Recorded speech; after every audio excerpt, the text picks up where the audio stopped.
bodoh anyar sing nyempang.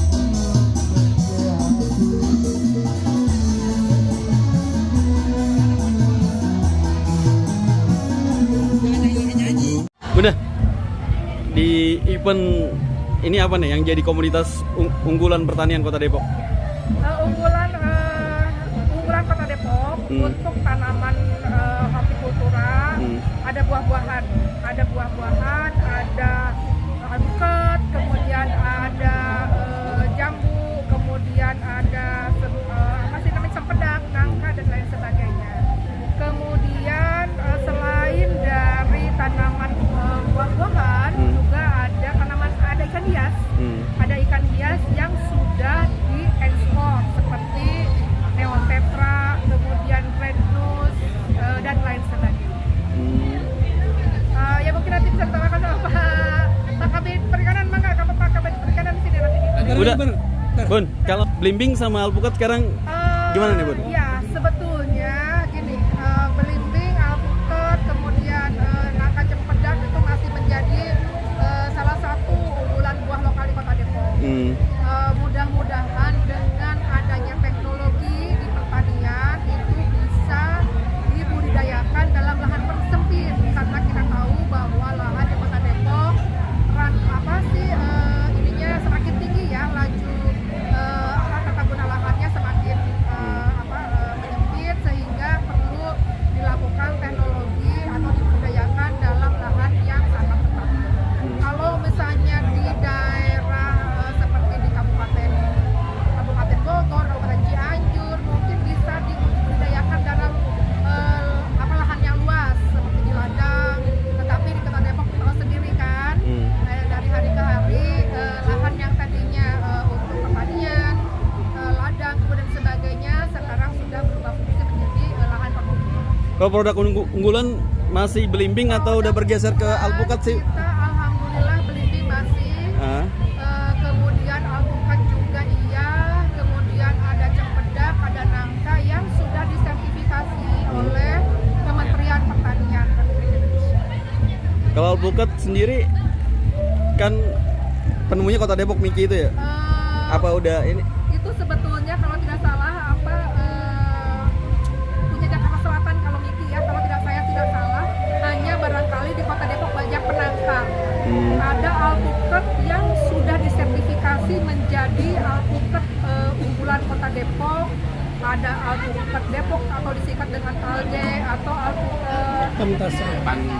Pamtasa yang sudah disertifikasi, kemudian juga ada anggur, ada nangka cempedak yang semuanya sudah disertifikasi. Udah sertifikasi oleh Kota Depok. Pertanian Republik Indonesia. Oh. Kalau Pak Kabid izin. Kalau ikan hias sendiri Pak Kabid yang jadi unggulan Kota Depok. Jadi kalau untuk potensi ikan hias dari tahun ke tahun memang trennya tetap 3 jenis. Jenis tetra namanya ya. Ada neon tetra, neon cardinal, dan ikan red nose. Itu di daerah Bojong Sari, Curug itu memang sudah menjadi sentra produksi. Bahkan sudah kita tetapkan sebagai kawasan sentra ikan hias oleh peraturan wali kota.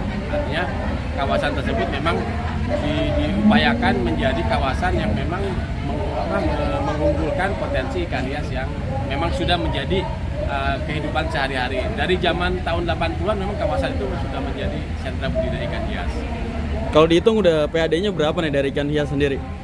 Kalau dari PAD sebetulnya kita tidak menghitung ya, karena mereka langsung ekspor melalui supplier ataupun ekspor langsung datang ke petani gitu. Kalau inian pemerintah untuk membantu para petani mungkin. Jadi upaya kami yang sudah dilakukan oleh dinas utamanya yang pertama pembinaan terhadap kelompok-kelompok budidaya ikan. Kemudian ada juga beberapa pemberian bantuan sarana dan prasarana. Kemudian selain pembinaan ada pelatihan juga. Kemudian kita pernah melakukan pelatihan ekspor-impor untuk pelaku-pelaku supaya mereka didorong untuk menjadi seorang eksportir. Karena Depok belum punya eksportir lokal. Belum ada. Waktu itu pernah ada eksportir, kemudian mereka karena lahannya juga terbatas, ada mereka pindah ke daerah lain. Jadi di kita itu sekarang kebanyakan pembudidaya dan supplier. Supplier. Ya. Artinya supplier itu penghubung antara eksportir dengan pembudidaya. Kalau upaya-upaya pemerintah di pertanian gimana nih? Sama saja. Yang pertama kita melakukan tadi pembinaan terhadap para kelompok, kemudian juga kita adanya penerapan teknologi pertanian maupun tadi teknologi untuk perikanan. Banyak sekali sekarang misalnya menerapkan IoT yang di lingkungan pertanian. Kemudian ada RAS itu merupakan salah satu teknologi dalam bidang perikanan.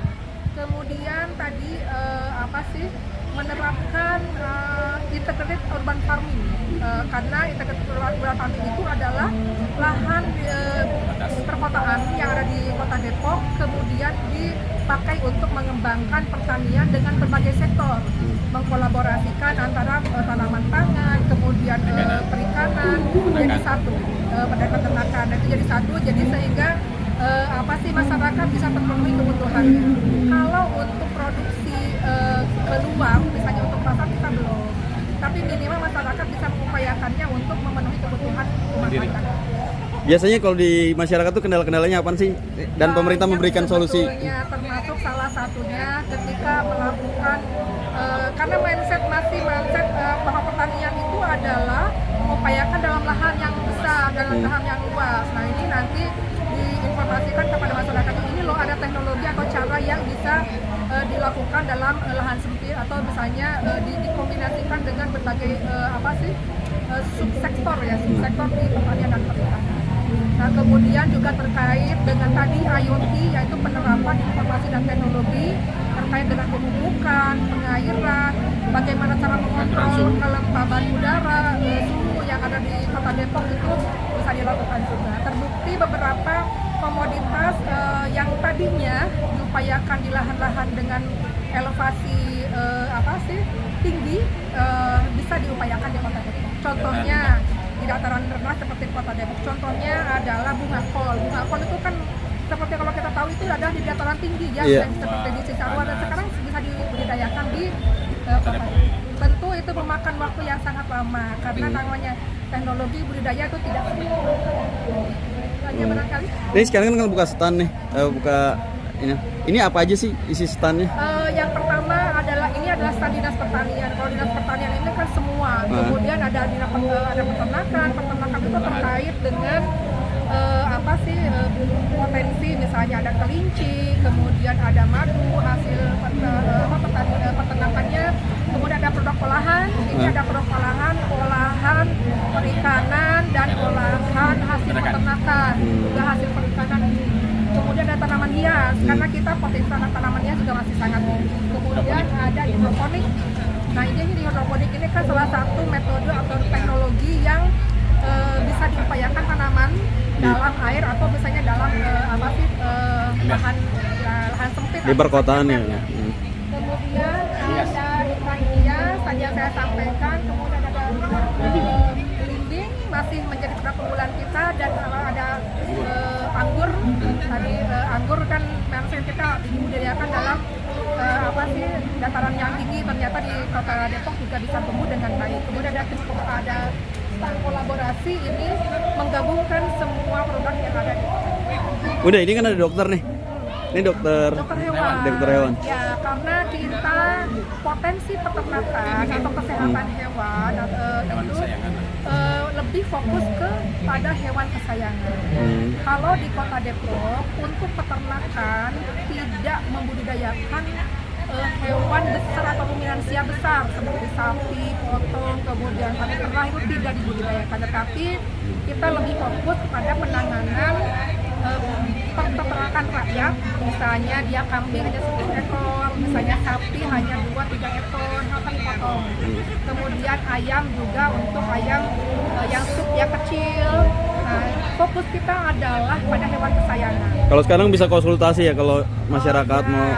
Dan kita juga punya rumah potong hewan yang ada di Kapos. Jadi sebelum ternak tersebut dipotong, dicek dulu kesehatannya. Kalau hewan tersebut atau ternak tersebut tersebut sehat bisa langsung dipotong, tetapi kalau ternak tersebut sakit disembuhkan dulu baru kemudian boleh dipotong. Berarti udah bisa menjamin kalau misalnya keluar dari rumah pemotongan hewan itu hewan udah sehat. Insya Allah kalau hewan atau ternak atau sapi yang dipotong di RPH rumah potong hewan sudah memenuhi syarat asuh, aman, sehat, utuh dan halal. Nah itu yang sebetulnya yang yang dipublikasikan oleh pemerintah. Jadi syarat ternak yang dikonsumsi harus mempunyai 4 kriteria: aman, sehat, utuh dan halal. Aman artinya bebas dari penyakit zoonosis. Ada 4 zoonosis, salah satunya adalah untuk ternak besar adalah antraks.